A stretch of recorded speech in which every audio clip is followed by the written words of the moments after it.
These two stories are from real accounts and events that have happened in my city.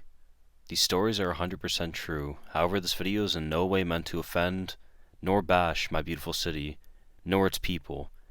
It's just to bring awareness to some of the terrible things that go on in our community. Thank you. My city is a very beautiful place that transports you to a little humble town you'd find somewhere in Europe. However, we have a rising drug/homeless problem, which makes it very hard to keep local businesses running. My friend owned a game store located in downtown. He told me business was doing great. Steady business and friendly loyal customers, but the more time went on, it became harder and harder to run the business. Not because financial issues or anything like that, or even competition. We just had a very high theft rate, and like I mentioned earlier, a growing drug problem in the city. It led to a lot of drug addicts roaming around downtown, not to mention the homeless shelter just down the road, which is where they'd all hang around. Thefts you can deal with because any business has that issue. The thing you can't deal with is when you go to open the store in the morning and there be urine or feces or other kind of bodily fluids outside the door, on the windows, hell, even on the door handles. Countless times there was used needles out front of the store also. Others would come into the store high and sometimes even pass out. He had people come into the store high on drugs, screaming at walls or products around the store, hallucinating, he'd assume.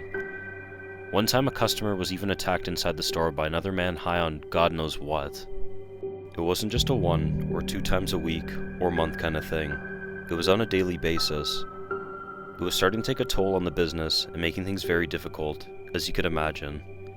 The thing that still scares him and shocks him the most to his very core is that one fateful day where they found something he'd never imagined.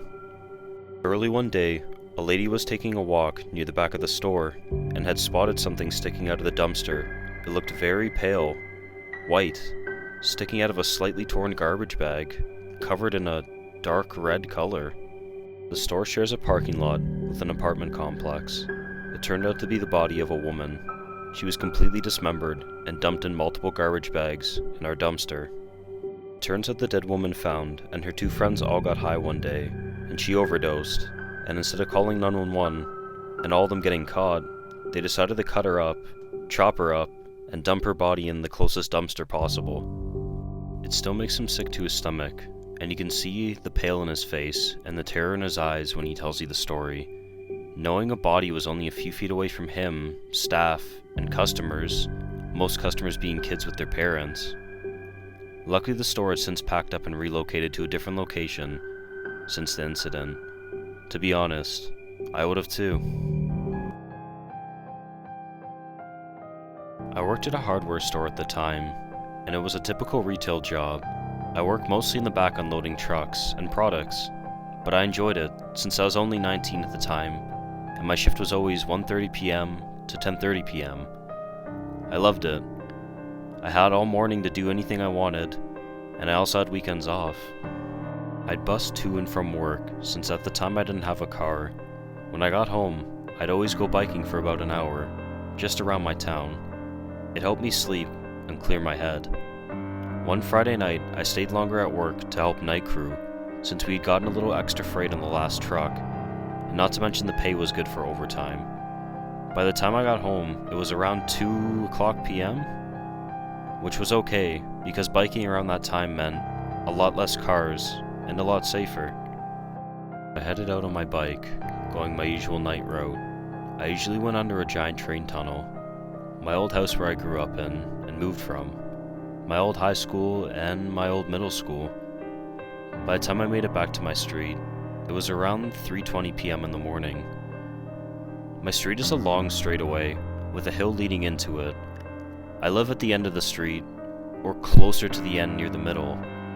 So when I come around the corner that leads to the hill, I bike as fast as I can, as a nice way to end my ride. I was maybe 15 feet away when I realized it was a man in the middle of the road, wearing a nightgown and pushing an older looking baby carriage, which on its own is disturbing. As I passed him, I heard him say in a demented voice, "Have you seen my baby?" nothing but fear and adrenaline shot through my body as I biked faster and faster. I quickly pulled into my driveway and yanked my bike inside and quickly ran downstairs into the basement to tell my older brother about what had happened. As I was telling him what I had just witnessed, out of the darkness from the window, a baby started crying. This shot a cold spike straight through my body. From outside the window, we heard a squeaky carriage and a baby crying. So we quickly turned off all the lights and moved closer to the window, and there he was, walking down the road with a terrifying limp and a crying baby in his carriage. Brother and I have never ducked and hid so fast in our lives.